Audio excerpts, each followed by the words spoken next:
할렐루야. 자, 오늘은 다니엘서 12장 1절에서 9절까지 있는 말씀을 우리 함께 같이 읽도록 하겠습니다. 시작. 그때 내 민족과 호위한 큰 군주 미가엘이 일어날 것이요 또 환란이 있으리니 이는 개국 이래로 그때까지 없던 환란일 것이며 그때 내 백성 중 책에 기록된 모든 자가 구원을 받을 것이라. 땅의 티끌 가운데서 자는 자 중에서 많은 사람이 깨어나 영생을 받는 자도 있겠고 수치를 당해서 영원히 부끄러움을 당할 자도 있을 것이며 지혜 있는 자는 궁창의 빛과 같이 빛날 것이요 많은 사람을 옳은 대로 돌아오게 한 자는 빛과 같이 영원토록 빛나리라. 다니엘아, 마지막 때까지 이 말을 간수하고 이 글을 봉합하라. 많은 사람이 빨리 왕래하며 지식이 더하리라. 나 다니엘이 본즉 다른 두 사람이 있어 하나는 강이 쪽 언덕에 섰고 하나는 강전 언덕에 섰더니 그 중에 하나가 세마포를 옷을 입은 자 곧 강물 위에 있는 자에게 이르되 이 놀라운 일의 끝이 어느 때까지냐 하더라. 내가 들은즉 그 세마포 옷을 입고 강물 위쪽에 있는 자가 자기의 좌우 손을 들어 하늘을 향하여 영원히 살아계시는 이를 가리켜 맹세하여 이르되 반드시 한때 두때 반때를 지나서 성도의 권세가 다 깨지기까지니 그렇게 되면 이 모든 일이 다 끝나리라 하더라. 내가 듣고도 깨닫지 못하니라. 내가 이르되 내 주여 이 모든 일의 결국이 어떠하겠나이까. 그가 이르되 다니엘아 갈지어다. 이 말은 마지막 때까지 간수하고 봉합할 것임이니라. 아멘. 기도하겠습니다. 하나님 아버지, 은혜와 사랑에 감사를 드립니다. 오늘도 거룩하고 복된 주일에 사랑하는 성도들과 함께 주님의 날 예배를 드리게 하심을 감사드립니다. 오늘의 예배가 하늘의 하나님을 기쁘시게 하는 예배가 되기를 원합니다. 은혜를 사모하며 드리는 예배 가운데 주님의 음성을 듣게 하시고 우리의 가슴이 성령의 불로 뜨거워지게 하시고 연약해진 우리의 심령을 성령의 불로 태워 회복시켜 주시옵소서. 오늘의 예배를 통해서 손대지 아니한 돌의 나라 즉 메시아의 나라의 주인공들이 되도록 성령님께서 우리 심령 속에 역사하시고 함께하여 주시옵소서. 어려운 시기에 다니엘의 말씀을 듣게 하셔서 우리 신앙을 더욱 단단하게 무장하게 하시고 깊은 감동과 은혜를 베풀어 주심을 감사합니다. 오늘 이제 마지막 시간을 잘 정리하고 해서 더욱 우리의 신앙이 견고해지도록 주님을 기다리는 신부로 무장시켜 주시옵소서. 주님 다시 오시는 그날까지 다니엘서의 말씀을 붙잡고 성령님께서 인도하시는 대로 살아가는 저희들 되도록 도와주시옵소서. 하나님 아버지, 오늘도 말씀 가운데 병든 자를 고쳐 주시옵소서. 눌린 자에게는 자유함을 주시고 무거운 짐을 진 자에게 무거운 짐을 다 풀어주시고 회개하지 못하는 자들에게는 회개의 영으로 깨닫지 못하는 자들에게는 깨달음의 영으로 지혜가 부족한 자들에게는 지혜의 영으로 문제를 안고 무림치는 자들에게는 문제를 해결하는 영으로 성령 하나님께서 이 자리를 역사하여 주시고 채워주셔서 모든 예배자들이 주님 앞에 예배하는 이 한 시간이 정말 실감날 수 있도록 우리를 축복하여 주시옵소서. 감사드리며 예수님의 이름으로 기도하옵나이다. 아멘. 성경을 손에 들고 또 함께 우리 같이 고백합니다. 나는 성경에 이룩된 말씀이 하나님의 말씀인 것을 믿습니다. 나는 하나님의 말씀이 살아있는 말씀으로 믿습니다. 나는 하나님의 말씀이 조금도 오리가 없음을 믿습니다. 오늘도 하나님의 말씀을 배우면서 그 말씀을 깊이 묵상하고 마음에 받아들여 꼭 변화되기를 고백하며 이제 절대로 부패해지지 않고 불멸하고 영원한 하나님의 말씀을 듣게 될 것인데 하나님의 말씀을 통하여 반드시 내 삶이 변화될 것을 예수님의 이름으로 고백하며 다짐합니다. 아멘. 우리 서로 인사할 수 있기를 바랍니다. 하나님이 저와 여러분을 사랑하십니다. 주님이 이 자리에 우리와 함께 하십니다. 주님이 오늘도 저와 여러분을 축복하십니다. 할렐루야. 지난 2주 동안 우리는 7장을 공부했습니다. 7장을 공부했습니다. 오늘은 마지막 12장입니다. 다니엘서 마지막 시간이 다가오고 있습니다. 오늘과 다음 주일까지 이제 12장을 마무리 지어야 될 것 같은데 다니엘의 말씀을 모두 끝이 나게 되죠. 그러면 오늘과 다음 주의 말씀을 더 깊이 말씀을 마음에 담아서 그런 아버지 은혜의 시간이 될 수 있기를 바랍니다. 지금까지 저와 여러분이 다니엘서에 기록된 핵심적인 말씀들을 상고하면서 그 영적인 무장을 새롭게 할 수 있도록 인도해 주신 하나님께 감사를 드리고 오늘과 다음 주 마지막 시간을 잘 마무리해서 이 어둡고 캄캄한 세상을 살아가면서 온전한 성숙한 한 단계 업그레이드된 신앙으로 믿음으로 살아갈 수 있기를 원합니다. 오늘 마지막 12장을 하면서 다니엘서 첫째 계열을 다루면서 전체 계열을 한번 다뤄보도록 하겠습니다. 우리가 첫 번째로 배운 말씀이 바로 뭐였습니까? 동상에 계셨죠. 동상에 계시. 이 동상에 계시는 다니엘서 몇 장에 기록되었었죠? 다니엘서 2장에 기록된 말씀이에요.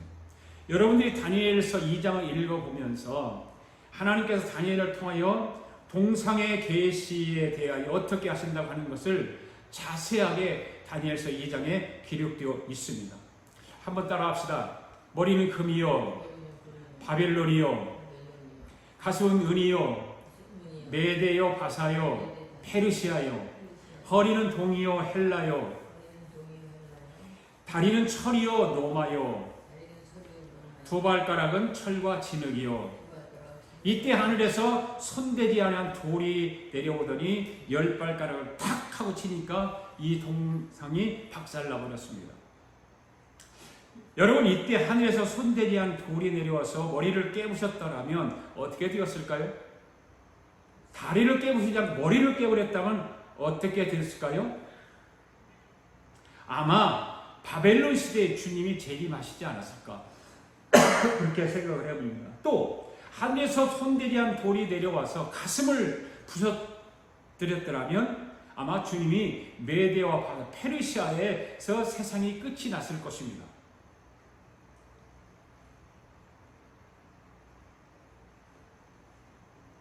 그런데 그렇게 하지 않고 발가락 10개를 부숴버린 것을 보니까 예수님의 재림 시기는 발가락 10개, 즉 적그리스도의 나라가 일어나야 한다는 것을 우리는 알 수 있습니다. 많은 사람들이 종말론에 대해서 공부를 하다 보면 두려움에 사로잡히는 사람들이 많이 있습니다. 그런데 여러분, 종말론은 두려움에 앞서는 것이 아니라 종말이 오면은 기쁨과 우리 그리스도인들은 기쁨과 희열이 앞서야 되는 것입니다. 종말론은 두려움과 공포를 가져다주는 것이 아니라 종말론을 배우게 되면 신앙생활이 더욱더 성숙해가 되고 온전해져야 되는 것입니다. 어떤 사람들은 종말론을 공부하고 나서 도피자가 되어서 산으로 피신해서 거기서 주님을 맞이한다고 주님 맞이를 한다고 가정을 파괴하고 또한 직장을 포기하고 공부하는 것들을 멈추고 그런 사람들이 있습니다. 그 도피해서 살아갑니다.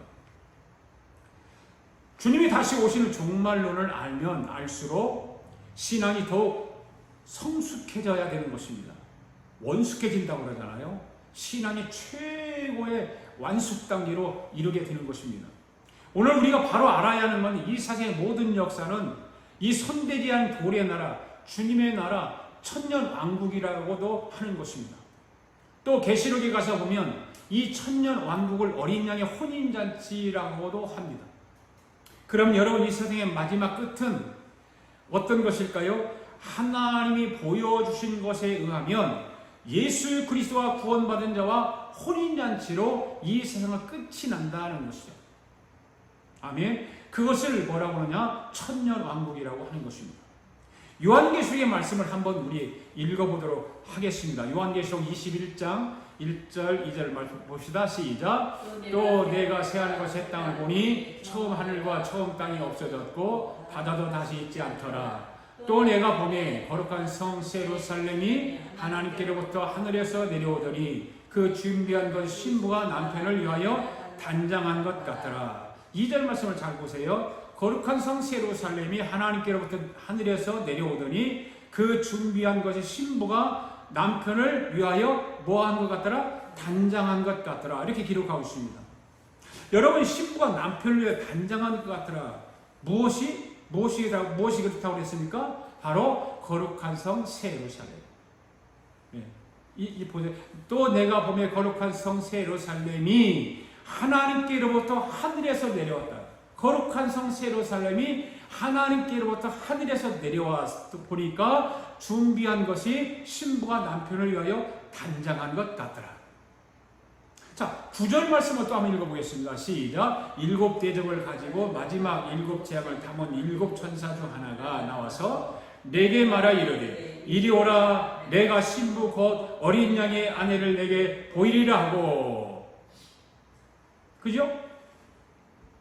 7 재앙을 담은 7 천사 중 하나가 나와서 말을 하는 거예요. 내가 신부 곧 어린 양의 아내를 네게 보이리라. 누가요? 마지막 심판하는 천사가. 그죠? 마지막 7 나파 7 대접, 이 7 대접 중에 마지막 천사가 나타나서 마지막 하는 일을 보여주리라 해놓고 내가 곧 어린 양 신부를 너에게 보여주리라 이렇게 말하고 있는 것입니다. 맨 마지막에 무엇을 보여주겠다는 거예요? 어린 양 신부. 어린 양 신부를 보여주겠다. 그러니까 세상 맨 마지막 끝에 나타날 것은 어린 양의 혼인잔치인 거예요. 할렐루야. 네. 21장 10절 말씀을 또 한번 읽어보겠습니다. 시작. 성령으로 나를 데리고 크고 높은 산으로 올라가 하나님께로부터 하늘에서 내려오는 거룩한 성 새 예루살렘을 보니. 그렇죠? 보십시오. 천사가 처음에는 어린 양의 신부를 보여준다고 했습니다. 그리고 높은 산으로 데리고 올라가더니 어린 양의 신부를 보여준다고 해서 신부가 어디 있나 하고 찾아보니까 어떻게 성령으로 나를 데리고 크고 높은 산으로 올라가서 하나님께로부터는 하늘에서 내려오는 거룩한 성 새 예루살렘을 보여줬다는 거죠. 신부가 어디 있나 하고 보았더니 무엇을 보여줘요? 거룩한 성 새 예루살렘을 보여주는 거예요. 아, 신기하지 않습니까, 여러분? 네. 무엇을 보여줬다고요? 거룩한 성 새 예루살렘. 여러분, 어린 양의 신부가 거룩한 성이 된다는 말이 이해가 되시나요? 이 말은 뭐예요? 어린 양의 신부가 거룩한 성 새 예루살렘이라는 거예요. 거룩한 성은 하나의 건물인데, 그러잖아요? 우리는 건물로 알고 있잖아요. 그런데 어떻게 건물이 어린 양의 신부가 된다는 말인가?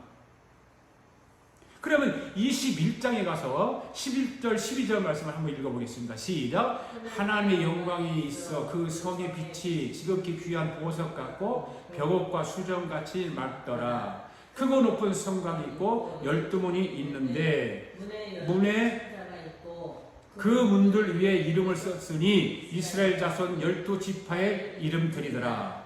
그 성이 지극히 귀한 보석 같다고 그랬어요. 벽옥과 수정과 같이 맑다고 그랬어요. 그리고 12문이 있다고 그랬고 12천사가 있다고 그랬고 그 문을 위에 이름이 써 있는데 뭐가 써 있다고 그랬어요? 이스라엘 자손 중에 12지파 이름이 써 있더라는 거예요. 그 12지파의 이름은 구약 성도들의 구원받은 무리들을 말하는 것입니다. 할렐루야. 그러니까 예루살렘의 구성은 어떻게 되어 있는가 하면 구약의 12지파로 인해 구원받은 성도들의 이름이 먼저 예루살렘의 조직이다 그 말입니다. 그 다음 말씀 보겠습니다. 13절 14절 말씀 시작. 동쪽의 세 문, 북쪽의 세 문, 남쪽의 세 문, 서쪽의 세 문이니 그 성의 성곽에는 12기초석이 있고 그 외에는 어린 양 12사도의 12 이름이 있더라. 이 말씀을 보면 또 신약의 12제자가 나옵니다. 그러니까 구약의 12지파와 신약의 12사도들 중심으로 뭐가 조직이 되어 있다는 거예요? 거룩한 성 새 예루살렘 조직이 그렇게 되어 있다는 거예요. 그 안에는 피라미드처럼 조직이 있어서 오늘날의 저와 여러분도 거기에 붙어 있는 거예요. 12지파와 12사도가 위에서 딱 조직을 가지고 있으면 그 밑으로 피라미드같이 생겨서 지금 현대에 살아가는 그리스도인들까지 거기에 붙어 있게 되는 거예요. 그러니까 여러분과 저도 어디에 들어가 있습니까? 새 예루살렘의 조직에 들어가 있는 거예요. 할렐루야. 믿습니까? 그러니까 어린 양의 아내를 누구라고 하는가 하면 성경을 보면 새 예루살렘 성을 어린 양의 아내라고 하는데 그 어린 양 안에 조직이 무엇으로 되어 있어요? 바로 구약과 신약의 구원받은 성도들로 구성되었다 이 말입니다. 바로 어린 양의 아내가 구원받은 저와 여러분이 되는 것입니다. 믿습니까? 네. 그러니까 저와 여러분이 이 세상을 살아가면서 주님이 다시 오실 날이 가까이 오면 두려워해야 될까요? 기뻐해야 될까요? 기뻐해야 되는 거예요. 우리는 두려워해야 할 이유가 하나도 없습니다. 종말이 온다. 세상 마지막이 온다. 그렇게 성경에서 말하고 교회에서 목사님들이 선포를 하고 모든 역사가 그렇게 증거가 되더라도 우리는 두려워할 이유가 하나도 없습니다. 우리는 기뻐해야 되는 것입니다. 왜? 우리는 어린 양 뭐예요? 신부이기 때문에. 여러분 결혼식을 앞두고 신부가 신랑이 오는 것을 두려워할까요? 기뻐할까요? 기뻐하죠. 만약에 두려워한다면 그 결혼식에 무슨 의미가 있어요? 아무 의미가 없는 거예요. 결혼식은 기쁨인 거예요. 우리 앞에는 주님 다시 오시는 날 멋진 결혼식이 있다는 것을 기억할 수 있기를 바랍니다. 할렐루야.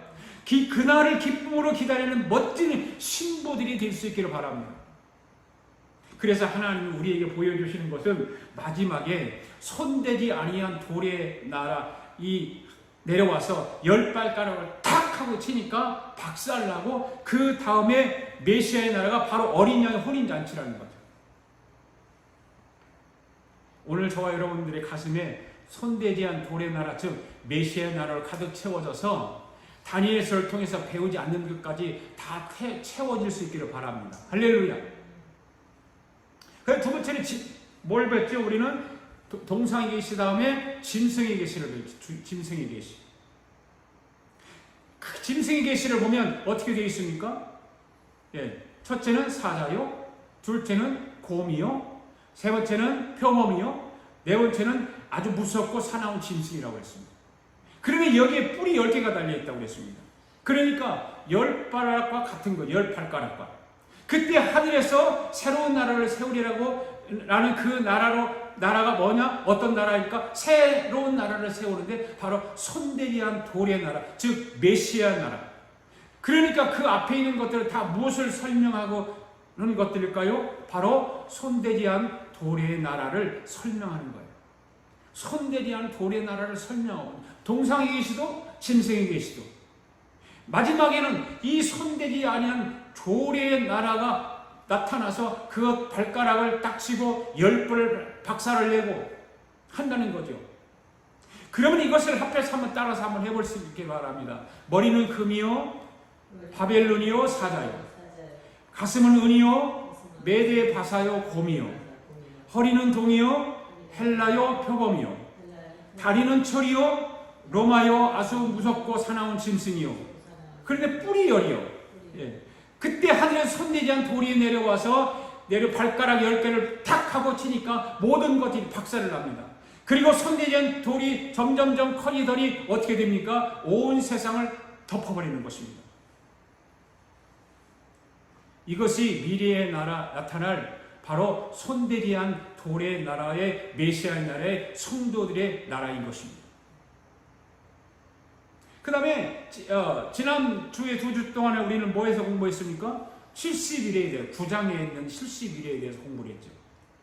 다니엘이 가만히 생각해 보니까 여기 동상의 계시에 자기 나라에 대한 일이 없는 거예요. 동상에 대한 계시에도 자기 나라가 없죠. 짐승에 대한 계시에도 보니까 자기 나라가 없죠. 그래 다니엘이 성경을 보다가 어디를 읽었다고 그랬습니까? 에레미야서 기록에 있는 말씀을 읽다가 기도를 하기 시작하는 거예요. 예레미야 25장에 기록된 말씀들을 거기 요약한 말씀이에요. 한번 읽어볼까요? 시작. 하나님이 자기 백성을 죄값으로 진노하여 바벨론으로 포로 잡혀가도록 던졌지만 70년이 되면 하나님이 모든 죄값을 치르고 다시 자기 백성을 풀어주리라. 이 말씀을 붙들고 다니엘이 금식을 하며 21일 동안 목숨을 걸고 드린 기도가 하늘의 하나님 앞에 상달되었다고 했죠. 그때 하늘의 하나님이 가브리엘이라고 하는 천사를 보냅니다. 예. 하나님으로부터 보내받은 가브리엘 천사가 얘기해요. 이러한 계시는 하나님이 이방 나라를 통하여 하실 것을 보여주는데, 동상에 계시나 짐승이 계시나 이런 모든 것들이 이방 나라를 통하여 하실 일을 보여주는데, 지금부터는 너희 나라가 어떻게 될 것인가에 대해서 내가 설명을 할 테니까 지금부터 받아 적으라, 이렇게 천사가 말하는 거예요. 너희는 나라는 어떻게 되는가 하면, 지금까지 너에게 보여주었던 금은, 동, 철 이런 발가락 10개라고 하더니 하늘에서 내려온 손대지한 돌이 하늘에 내려와서 딱 치는 거예요. 그래 메시아, 손대지한 나라, 돌의 나라로, 그 다음 메시아의 나라로, 사자, 곰, 표범, 사나운 짐승, 작은 뿔을 가진 짐승이 나타나더니 하늘에서 손대지한 돌이 내려오더니 손대지한 돌의 나라로 메시아의 나라로 바꿔진 거예요. 결국 온 세상은 이런 나라로, 바벨론으로, 메데, 바사, 헬라, 로마, 분열린 왕국, 그리스도 왕국 이런 모든 나라들로 구성이 되어 있지만, 마지막에는 메시아의 나라로, 손대지 아니한 돌의 나라, 메시아 나라, 즉 성도의 나라로 되어진다는 것입니다. 그런데 이제 너희 나라를 통한 하나님의 시간표를 보여주리라 하면서, 너희 나라는 동상도 아니고 짐승도 아니라는 거예요. 네가 이런 걸 보면서 너희 나라에 대해서 궁금해해갖고 너희 나라에 대해서 하나님 앞에 물어봤지 않느냐? 그런데 이제부터 너희 나라에 대해서 설명하겠다고 하면서 너희 나라는 숫자로 보여주겠다라고 말하면서 70일의 이 모든 계획을 설명하는 거예요. 그래서 가브리엘 천사가 이 70일의 해석을 다니엘 9장에 나오는데, 이것은 70일이라고 하는 숫자를 통해서 하나님은 네 민족과 거룩한 성을 위하여 계획을 세우시겠다라고 말하는 거예요. 천사가 지금 다니엘에게 말하는 거예요. 너희 나라가 이렇게 될 것이다. 먼저 7일에가 지날 것이다. 그러면 예루살렘의 성전이 회복될 것이다. 그리고 7일에와 62일에가 지날 것이다. 그러면 합하면 69일에가 지나면, 그러면 예수 그리스도가 이 땅에 태어날 것인데, 근데 예수 그리스도가 태어났다가 금방 없어질 것이다. 그러니까 예수님이 이 땅에 탄생하는 것과 예수님이 십자가에 죽으시는 날까지가 69일에가 지날 것이다라고 설명을 하는 거예요. 그러면 몇 일에가 남습니까? 한 일에가 남죠. 70일의 그 숫자를 통해서 하나님께서 유대 이스라엘 민족을 이렇게 세워갈 것이라고 말씀하셨는데, 69일은 다 썼어요. 그럼 한 일에가 나오고 있어요. 그렇다면 이 한 일에는 어떻게 되었는가 하는 것입니다. 한 일에는 하나님이 어디로 옮겨놨다고 그랬습니까? 요한계시로 옮겨놨다 말씀했어요. 아까 요한계시록에 대해서 쭉 설명을 했잖아요. 그 말씀을 설명 들었을 때 이 한 일회가 그 안에 들어있는 거예요. 그래서 요한계시록에 나오는 7년 대환란이 어디서 오게 되었는가 하면 바로 다니엘서에서 옮겨지게 된 것입니다. 그러면 69일에와 한 일회 사이에 공간이 있지 않습니까? 네. 그 공간이 있는데 그 공간의 시간은 바로 이방인의 때라고 합니다. 이방인들을 위해서, 이방인들의 때를 위해서 하나님이 시간을 스탑 시켜놓고 있는 것입니다. 이 이방인의 때에 제일 먼저 있었던 일이 어떤 일이었을까요? 로마의 티토스 장군이 예루살렘을 함락시켜요. 거기까지 다니엘에게 설명을 천사가 한 거예요. 그러니까 이 이방인의 때는 얼마 동안인지는 모르지만, 하나님의 때가 되면 이 이방인의 때가 지나가고 마지막 남은 한 일에 7년 대환란이 다가오게 되는 것입니다. 지금은 어느 때예요? 이방인의 때인 것입니다. 이 때를 하나님께서 시간을 멈춰놓고 하나님의 뜻과 계획을 통해서 이루어지는 것입니다. 이 7년 대환란이 시작이 이루어지게 되면 자연적인 현상들이 일어나게 되는데, 성경을 보면 어떻게 기록되어 있습니까? 전쟁과 지진과 자연적인 현상들이 일어나게 될 것이고, 또 정치적인 현상들이 일어나게 된다. 이 말씀을 보면서 오늘날 엊그제 이스라엘에 전쟁이 일어났지 않습니까? 심상치 않아요. 그런 전쟁들이 러시아와 우크라이나가 전쟁하는 것과 이스라엘이 전쟁하는 이런 모든 것들이 심상치가 않다 그 말이에요. 지금 세상이 돌아가는 것을 보면 지금이 7년 대환란이 일어나고 있는 것 같이 보여요. 왜? 현상들이 그렇게 일어나고 있으니까. 그런데 이런 현상들이 있기 전에 먼저 나타나는 것은 뭐가 일어나야 되냐면 발가락 10개 적그리스도가 나타나야 되는 거예요. 적그리스도가 발가락 10개가 적그리스도로 나타나야 되는데 아직 나타나지 않았습니다. 그리고 마지막 7년 대환란이 시작되어지는 것입니다. 여러분, 우리 앞에 놓여있는 이 손대지 아니한 도리의 나라, 메시아의 나라가 도래할 것을 여러분 믿습니까? 예. 분명히 이 나라는 우리 앞에 돌아오게 되어 있습니다. 이 나라가 우리는 도래하게 되어 있습니다. 이 세상의 99% 사람들이 이 손대지 않은 도리의 나라의 메시아의 나라, 미래의 나라를 믿지 않다고 할지라도 오늘 저와 여러분들은 하나님이 하시는 1%의 미래의 나라에 대해서 꿈을 꾸고 기다리는 큰 믿음을 가지는 성도들이 될 수 있기를 바랍니다. 그러니까 다니엘이 지금까지 본 모든 계시들은 마지막에는 뭐예요? 손대지 않은 도리의 나라, 즉 메시아의 나라, 성도의 나라를 하나님이 설명하기 위해서 보여주신 것입니다. 아멘. 오늘 저와 여러분들도 손대지 아니한 도리의 나라의 주인공들이 되기 위하여 준비하라고 보여주시는 것입니다. 할렐루야. 오늘 우리 야가교회 성도들과 오늘 영상으로 예배에 참여하는 모든 성도 여러분들은 이 말씀을 듣고 나서 주님이 이 땅에 오실 때 메시아의 나라의 주인공들이 될 수 있기를 주의 이름으로 축복합니다. 네. 따라합시다. 우리 모두 손대지 않은 도리의 나라의 주인공들이 됩시다. 아멘. 이 땅에서도 우리는 주인공들이 되어야 되죠. 그죠? 이 땅에 살아가면서도 이 땅의 주인공들이 되어야 되죠. 그렇지만 더욱 중요한 것은 이 땅의 주인공보다 손대지 아니한 도리의 나라의 주인공이 되는 것을 더욱더 사모하는 성도들이 될 수 있기를 주님의 이름으로 축복합니다. 그러니까 다니엘이 다니엘의 새 기둥을 잘 배워두면 종말론에서 바르게 대처할 수 있게 된다 그 말입니다. 이 다니엘서의 새 기둥을 공부하지 않으면 종말론에 대해서 혼잡스러워요. 너무너무 혼잡스러워요. 여러분이 계시록만 가지고 이 종말론을 공부해 보세요. 혼잡해요. 그런데 다니엘서의 이 새 기둥을 완벽하게 공부를 해놓고 종말론에 가서 들으면 다 이해가 됩니다. 우리 아가페의 성도들은 이 새 기둥을 잘 들으신 줄 믿습니다. 여러분들 복받은 사람인 것을 믿습니다. 따라합시다. 나는 복받은 사람이다. 할렐루야. 이런 말씀을 여러분들이 만약에 정말 훌륭한 이름 있는 인기 있는 그런 목사님이나 교수들이 이런 걸 세미나를 한다고 그러면 돈을 많이 주고 들어야 돼요. 그죠? 돈을 주고 들어야 되는데 여러분들이 이런 것을 공짜로 들으니까 값없이 듣는 거예요. 이런 말씀을 그냥 그런 강사들이 오면 몇백 불씩 막 1000불씩 내고 강의를 들어야 되는 그런 강의예요.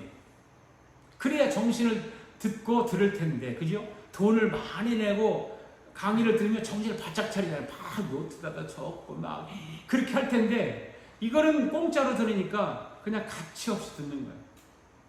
한국 사람들은요, 백화점에 가도 싸구려는 쳐다보지도 않는 데잖아요.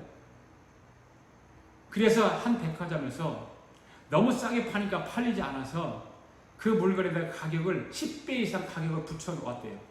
그랬더니 그 다음날 다 팔리더라는 거죠. 그만큼 사람들은 허영심이 많다는 것입니다. 그렇게라도 해서 자기를 자랑하고 싶어하는 마음들이 있다는 것입니다. 우리는 하나님의 말씀을 돈으로 계산할 수 없기 때문에 은혜 받으면 되는 것입니다. 우리 그리스도인들에게 첫 번째 일어나는 사건은 무엇일까? 휴거라고 하는 거예요. 휴거. 여러분 믿습니까? 휴거? 예, 주님 오시면 주님과 함께 들려 올라갈 걸 믿습니까? 어디에 말씀이 있을까요? 데살로니가의 말씀 한번 읽어볼까요? 데살로니가 4장 13절, 14절, 15절에 있는 말 시작. 형제들아, 자는 자들로 가나이는 너희가 알지 못함을 우리가 원하지 아니하노니 이는 소망 없는 다른 이와 같이 슬퍼하지 않게 하려 함이라. 우리가 예수께서 죽으셨다가 다시 살아나심을 믿을지인데 이와 같이 예수 안에서 자는 자들도 하나님이 그와 함께 데리고 오시리라. 16절 우리가 주님의 말씀으로 너희 것을 주께서 강림할 때까지 우리 살아남아 있는 자도 자는 자보다 결코 못하리라. 천사장의 소리와 하나님이 나팔 소리로 친히 하늘로부터 강림하시리니 그리스도 안에서 죽은 자들이 먼저 일어나고 그 후에 우리 살아남은 자들도 그들과 함께 구름 속으로 끌려 올려 공중에서 주를 영접하게 하시리니 그리하여 우리 항상 주와 함께 있으리라. 아멘. 공중에서 주를 어떻게 한다고요? 공중에서 주님을 영접한다는 거죠. 그것을 뭐라고 그래요? 공중 재림이라고 하는 거예요. 그러면 공중 권세자와 마귀는 어떻게 될까요? 지상으로 쫓겨나갑니다. 대신 교인은 공중으로 올라갑니다. 그러니까 마귀는 공중에서 땅으로 내려오고 교인은 땅에서 공중으로 올라가는 것입니다. 할렐루야. 우리가 지금도 이 땅에 있는 마귀 때문에 힘이 들잖아요. 그런데 7년 대환란의 때가 되면 공중에 있는 마귀들까지 다 내려오게 되니까 얼마나 힘들겠습니까? 어떤 사람들은 지금 순교할 정신으로 예수 잘 믿으라고 하면 나는요 주님이 오실 때 7년 환란의 때 그때 가서 순교할 정신으로 잘 믿겠습니다 하는 사람도 있대요. 지금은 그냥 막 살겠다 그 말이겠죠. 여러분 지금도 잘 믿지 못하는데 그때 가서 순교할 정신으로 잘 믿겠다고요? 천만에요. 공중에 있는 마귀가 다 내려오는데 내 마음대로 되나요? 그때 가면 지금보다 훨씬 내 마음대로 못합니다. 안 되는 것입니다. 우리 아가페교 성도들은 말씀을 그리워하는 성도들이 될 수 있기를 바랍니다. 할렐루야. 주일 기다려지고 주일 말씀이 기다려지고 그래야 여러분의 영혼이 사는 줄로 믿습니다. 그러니까 공중 재림은 71회가 시작이 될 때 69일회가 지나가고 10발가락이 이루어지고 11번째 뿔 적그리스도가 나오는 순간 주님이 공중 재림이 이루어지는 거예요. 그리고 7년 대환란이 있기 직전에 공중에 있던 성도들과 공중에서 혼인잔치식이 있게 되는 거예요. 어느 목사님이 어떻게 목사가 되는가를 이야기를 하는데 기가 막힌 이야기를 하더라고요. 이 목사님이 서울대학교를 다녔는데 공부를 하도 잘해서 직장을 들어가게 되었는데 옛날에 대우건설이라고 있잖아요. 김우중 회장이 세운 그 회사인데 그 회사에 들어가서 부장이 되었답니다. 부장이 되어 일을 하는데 자기 밑에 과장이 하나 들어왔는데 이 과장이 완전히 예수에 미친 사람이에요. 아침 출근하면 자기 상사 부장에게 인사를 이렇게 한대요. 부장님 안녕하셨습니까? 오늘도 저는 부장님이 구원받기를 위하여서 기도하고 왔습니다. 그러니까 이 부장이 야 이 사람아 여기가 교회야? 여기 직장이잖아. 그런 소리 하지 마. 다음부터 그런 소리 하면 다른 부서로 가게 할 거야 하고 야단을 쳤습니다. 그런데 다음날 출근하던 부장님 오셨습니까? 오늘도 새벽에 교회에 가서 부장님이 구원받기 위해서 기도하고 왔습니다. 그래서 부장이 너무너무 그거 귀찮은 거예요. 듣기 싫고. 그래서 외국어로 보내버렸어요. 그런데 일이 벌어진 거예요. 이 과장이 회사에서 인정을 받는 사람이었어요. 부지런하고 외국 바이어들을 설득해서 물건을 파는데 그 회사에서 1등이었어요. 그런데 외국으로 보내버렸으니까 자기 부서가 그 과장이 있을 때는 항상 1등을 했는데 그 과장이 없으니까 다른 부서한테 밀려나는 것입니다. 그래서 이 부장이 큰일 났습니다. 망하게 생겼습니다. 그래가지고 이 과장을 1년 만에 다시 불러왔대요. 그리고 부장이 하는 말이 다시는 교회 이야기하지 마라고 하면서 당부를 했는데 그 다음날 출근을 하자마자 다시 옛날과 똑같이 부장님 오늘도 새벽에 교회에 가서 부장님이 구원받기를 위해서 기도하고 왔습니다 하면서 인사를 하더라는 것입니다.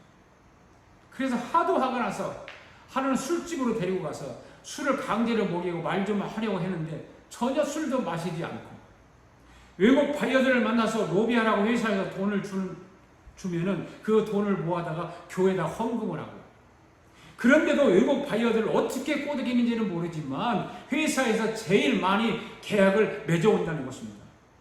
그래서 이 부장이 하다 하면서 한 발 물러섰어요. 그런데 이 과장은 더 바짝 붙어가지고 부장님 내일은 무슨 날인지 아십니까? 야, 이 사람아, 내일은 쉬는 날, 일요일 날이니까 등산 가야 하는 날이지. 아닙니다. 내일은 주일인데 교회 가야 합니다. 제가 내일 아침에 부장님을 모시러 가겠습니다 하고 하더라는 거예요. 그런데 진짜 아침에 이 과장이 부장을 모시러 온 거예요. 부장이 나가보니까 과장 인사를 하더니 부장님 구원받으러 교회 갑시다 하니까 부장이 화를 내면서 문을 팍 닫고 그냥 등산으로 가버린 거예요. 그래 다음 주에 됐습니다. 다음 주에 됐는데 또 가서 기다리고 몇 주 동안 그렇게 하니까 그 부장이 미치겠다라는 거예요. 이 주일 아침만 되면 이 과장이 찾아올까 봐서 가슴이 두근두근하고 하기 시작한 거예요. 그래서 가지고 이 과장이 쉬지 않고 주일 아침이 되면 찾아오는 하는 일을 4개월 동안 해요. 4개월 동안. 4개월 동안 주일마다 찾아가는 거예요. 야, 4개월 동안 버틴 그 부장도 대단하지만 4개월 동안 매주일 찾아간 그 과장도 대단한 사람이에요. 그래 이 부장이 하루는 김 과장, 내 자네가 그렇게 원하는 것이니까 내가 한번 가줄게 하고 교회를 따라갔대요. 그래 처음에는 자기가 나가는 교회를 가지 않고 소망교회로 데려갔대요. 소망교회 가서 예배를 드리는데 얼마나 졸리는지 무슨 말을 하는지 하나도 알아듣지 못했다는 거예요. 졸다 왔대요. 그래서 교회를 다시는 나가지 않는다 하길래 이 과장이 그런 부장님 한 번만 더 가자고 하면서 거기는 부장님하고 궁합이 잘 맞지 않아서 그러니까 다음 주에 한 번만 더 나가자고 하더라는 것입니다. 야, 이 사람아, 교회가 무슨 궁합이 있어. 궁합은 선을 볼 때나 뭐 여자가 남자가 맞고 그럴 때 궁합이 있는 거지. 네, 근데 교회도 궁합이 있습니다. 그래서 충영교회로 데려갔대요. 그런데 거기도 마찬가지로 얼마나 졸리는지 졸다가 왔다는 거예요. 그 다음에 어느 교회를 갔는데 그날은 예배를 드리면서 이 부장이 예배를 드리는데 예배를 드리는데 눈물이 자기도 모르게 떨어지기 시작하는 거예요. 그러면서 입으로 할렐루야 소리를 하고 교회에서 뭐 2번 나갔던 사람인데 자기도 자기 자신도 모르는데 눈물이 나고 옆에 있는 과장이 보니까 눈물 흘리는 거예요. 근데 이 부장은 그 과장이 자기 눈물 흘리는 거 볼까봐 부끄러워서 어쩔 줄을 모르고 예배를 마쳤는데 1시간 동안 예배를 드리면서 눈물을 얼마나 많이 흘렸는지 눈이 퉁퉁 부어가지고 집으로 돌아갔대요. 여러분, 이것이 성령의 역사가 아닐까요? 성령의 역사죠. 집으로 돌아오면서 부장이 하는 말이, 김 과장, 나는 무슨 말인지도 모르겠는데 왜 이렇게 내 가슴이 뜨겁고 내 눈에서 눈물 나지? 라고 하니까 부장님, 이 교회가 부장님하고 궁합이 딱 맞는 교회입니다. 근데 그날로부터 이 부장이 교회 나가기 시작해서 3년을 교회 다녔는데 주님의 말씀이 이 부장의 심령 속에 박힌 거예요. 하나님의 말씀. 내가 대우라고 하는 이 엄청난 회사에서 부장으로 살면서 엄청난 큰 저택을 가지고 살고 이렇게 인생을 호화롭게 살면 뭐하냐? 이 모든 것은 헛된 것이다 하고 그 과장한테, 김 과장, 야, 나 신학교 가려고 하는데 어떻게 가는지 알아보라고 하더라는 거예요. 그래가지고 목사가 됐대요. 네. 여러분, 전도는 이렇게 하는 거예요. 그죠? 전도. 오늘 본문 읽었잖아요. 주님 앞으로 돌아오게 하는 자는 하늘의 별과 같이. 할렐루야. 네. 우리 아가페 교회 성도들도 이렇게 전도할 수 있기를 바랍니다. 오늘 영상으로 예배 드리는 여러분들도 이렇게 전도할 수 있기를 바랍니다. 끈질기게. 어떤 사람은 한번 물으면, 진돗개가 그래서 진돗개는 한번 물으면 놓지 않잖아요. 그렇게 진돗개 근성으로 한번 물으면 놓지 않는 거예요. 여러분, 성경책에 구원받아야 할 사람의 이름을 써놓고 기도 열심히 하고 전도할 수 있기를 바랍니다. 여러분, 이 손대지 않은 돌의 나라, 즉 메시아의 나라에 대해서 확실한 믿음이 있다면 하루하루의 삶을 그냥 적당하게 살아가는 것이 아니라 생명 걸고 순교의 정신으로 전도해야 될 줄로 믿습니다. 지금까지 저와 여러분이 다니엘서의 3가지 기도를 완전하게 배웠지 않습니까? 좀 제가 설명을 제대로 하지 못해서 좀 부족하게 들렸을 수도 있어요. 그렇지만 우리는 배워왔습니다. 그래서 종말론에 대해서는 어디 가서 대화를 나눈다 해도 누구에게나 알려주고 가르쳐 줄 수 있는 것입니다. 할렐루야.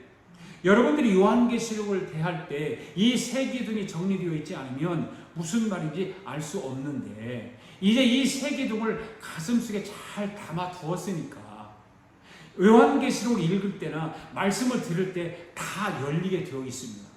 아멘. 종말론에서 이 세 기둥을 세우는 것이 가장 힘이 들기 때문인 것입니다. 그런데 대부분의 목사님들은 이 다니엘서의 말씀을 먼저 가르치고 그 다음에 종말론을 얘기해야 되는데, 다니엘서의 말씀을 가르치지 않고 종말론에 바로 들어가니까 성도들이 두려워하고 깨닫지를 못하는 거예요. 오늘 우리 아가페교회 성도들은 이 세 기둥이 가슴에 들어가 있는 줄 믿습니다. 그래서 여러분들은 복받은 사람인 줄 믿습니다. 우리 다시 한번 해보도록 하겠습니다.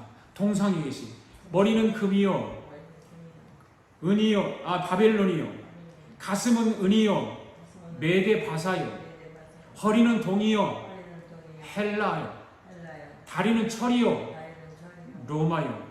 두 대의 발가락이 있는데 하늘에서 돌이 하나 내려오니 이 동상이 박살나는 거예요. 즉 돌의 나라 메시아의 나라가 이루어지게 되어 있는 것입니다. 다음은 짐승이 계십니다. 머리는 금이요,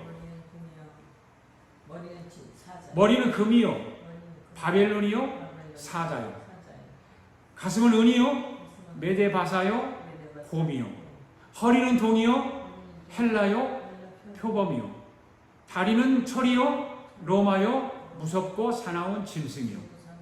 머리에 10뿔이 달렸는데 하늘에서 돌이 하나 내려오더니 이 짐승들이 박살나는 것입니다. 박살나는 거예요.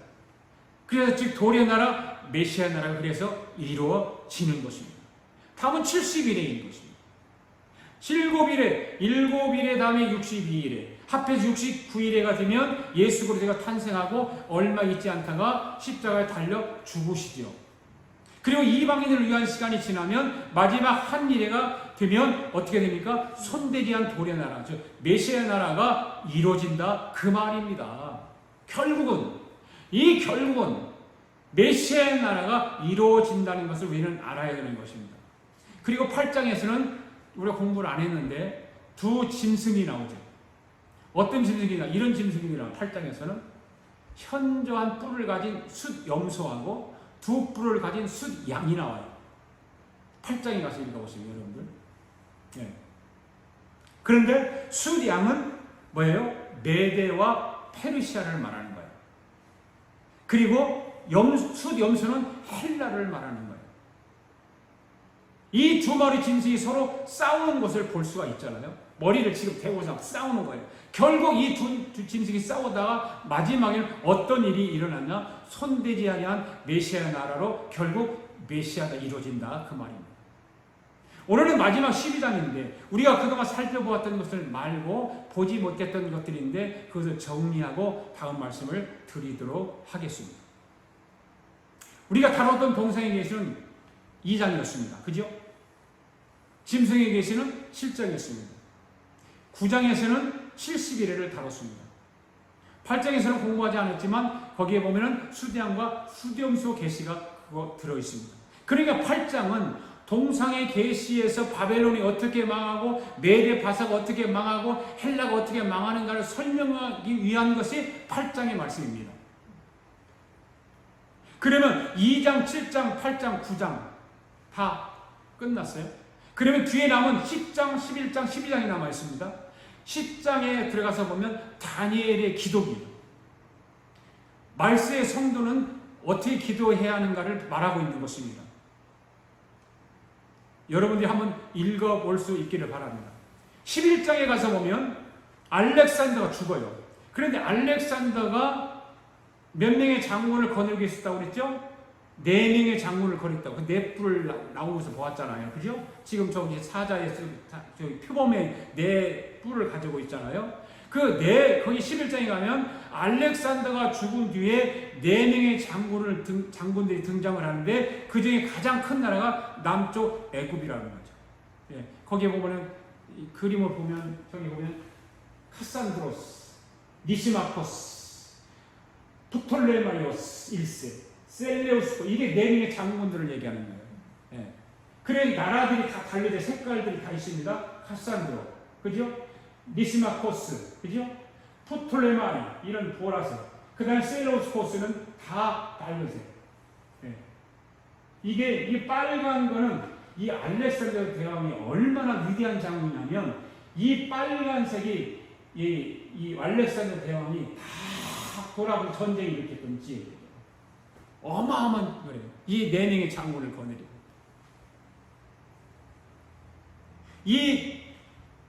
그래서 어떤 나라들이 그냥 전쟁을 해요. 이집트하고 어디야 시리아 여기하고 전쟁을 일으켜요. 여기 이집트하고 이 시리아하고 이 전쟁을 일으켰는데 이 뭐냐면 가장 큰 나라가 애굽 여기죠. 이집트. 이게 제일 큰 나라였습니다. 여기가 제일 큰 나라였어요. 그리고 이것을 남방왕이라고 해요. 남방왕이라고 했고요. 여기 시리아가 아주 작아요. 이 나라 북방왕이라고 그러죠. 북방왕. 네. 이 두 나라가 전쟁을 하는데 몇 년 동안 전쟁을 하는 20년 동안 전쟁을 합니다. 역사에 그렇게 나와 있죠. 이 전쟁 이야기가 바로 11장이에요. 그래서 11장은 무척 길어요. 전쟁이 끝이 보이지 않고 서로 이겼다 졌다를 반복합니다. 그러다가 승부가 나지 않으니까 자기 딸을 어떻게 하냐면 적의 왕의 아들에게 시집을 보내게 돼요. 그래서 상대방의 마음을 사기 위해서 별 장난을 다 칩니다. 이것이 11장의 말씀이에요. 남방왕이 어디라고요? 애굽. 여기 애굽이에요. 지금 이집트고. 그 다음에 북방왕이 어디예요? 시리아는 지금도 시리아예요.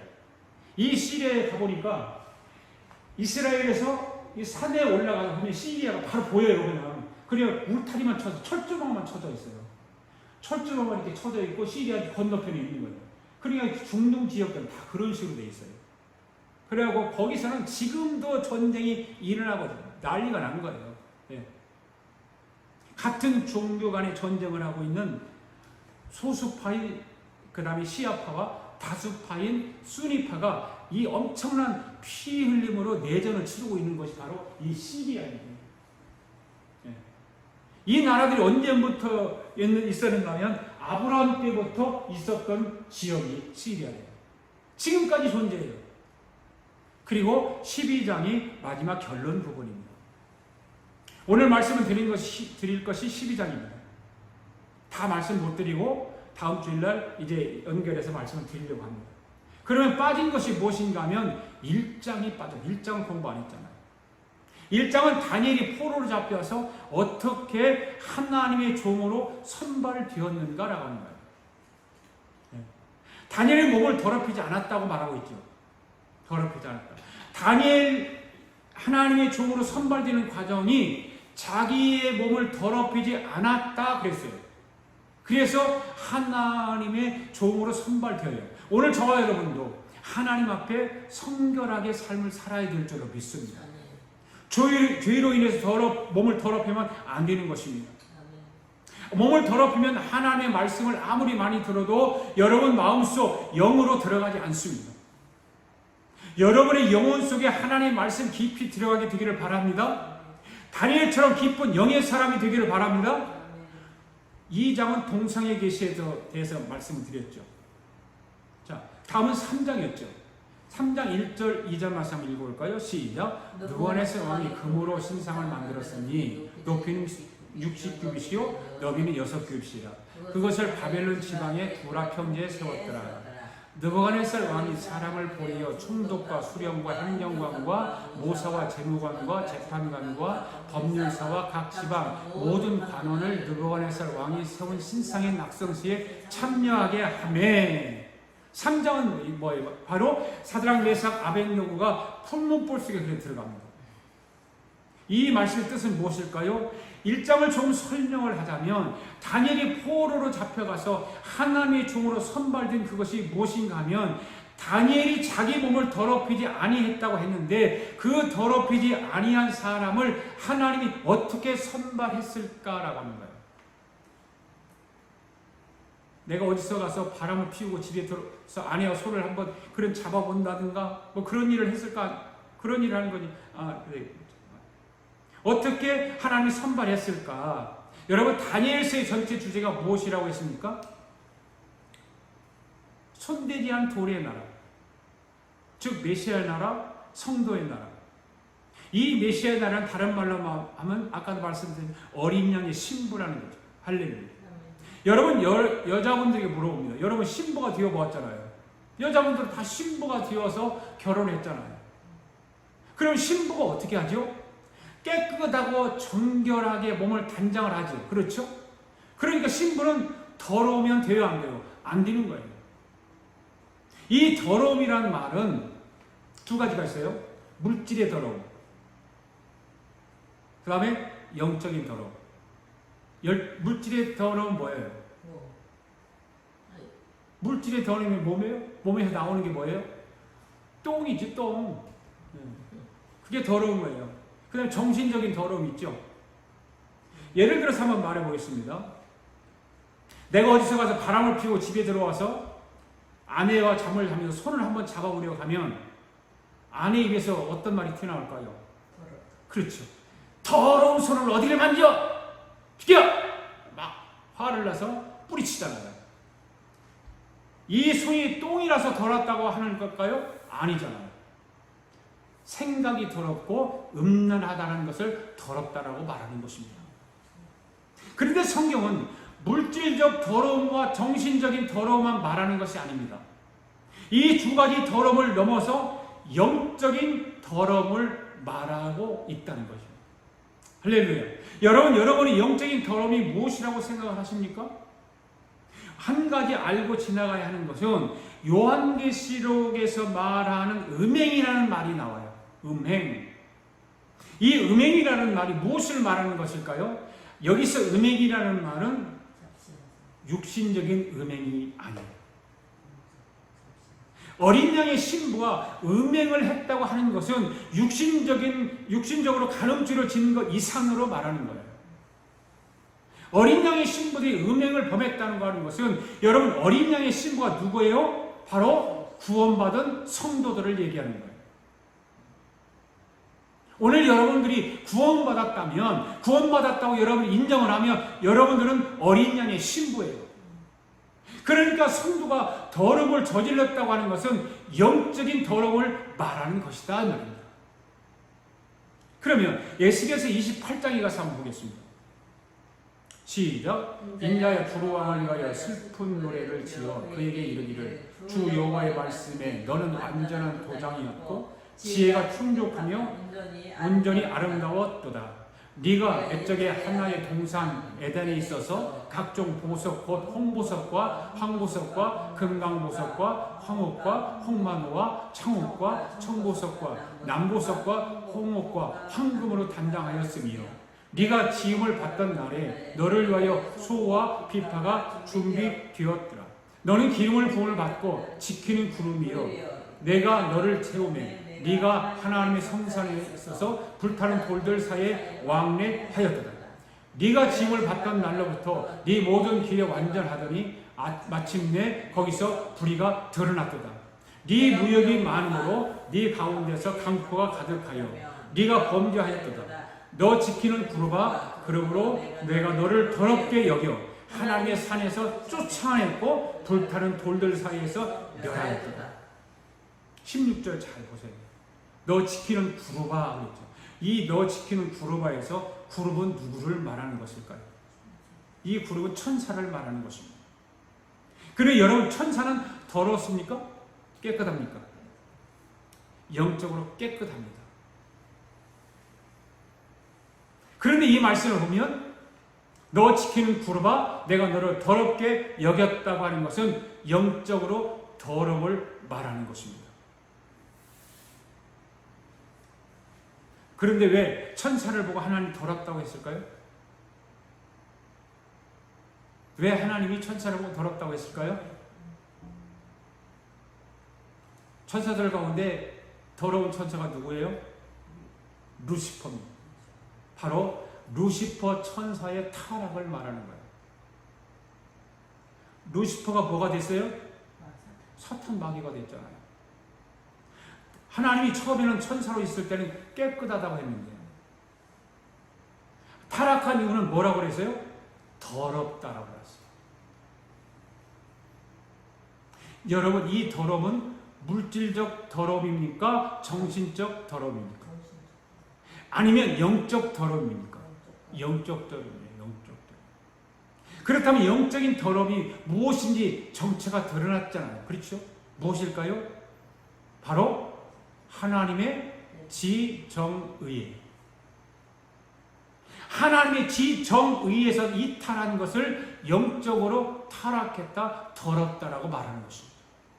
그러니까 하나님의 생각, 하나님의 감정, 하나님의 의지에서 이탈한 것을 더럽다라고 하는 것입니다. 아멘.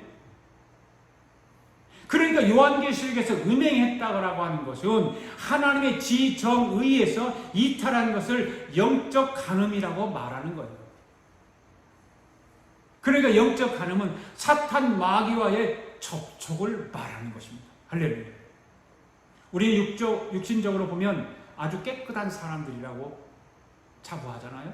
날마다 샤워하고 단장을 하니까 얼마나 깨끗해요? 그죠? 아침에도 샤워하고 어떤 사람은 저녁에도 샤워하고, 그리고 나는 절대로 더럽게 살지 않았다라고 말하는 사람도 많아요. 나는 순결하게 살았다라고 말을 합니다. 근데 그것만을 가지고 깨끗하다고 말할 수 있느냐 그 말이에요. 여러분, 오늘 우리는 그것 가지고 깨끗하다고 할 수는 없는 것입니다. 하나님이 나를 어떻게 보느냐에 따라서 달라지는 것입니다. 할렐루야. 내가 결정하는 것이 아니에요. 내가 깨끗하다, 내가 더럽다, 내가 정결하다, 내가 온전하다라고 말할 수 없는 거예요.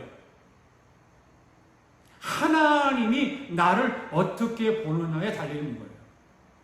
바로 저와 여러분이 아무리 육신을 더럽히지 않고 깨끗하고 순결하다 할지라도 하나님의 지정의에서 이탈했다면 더러운 것입니다.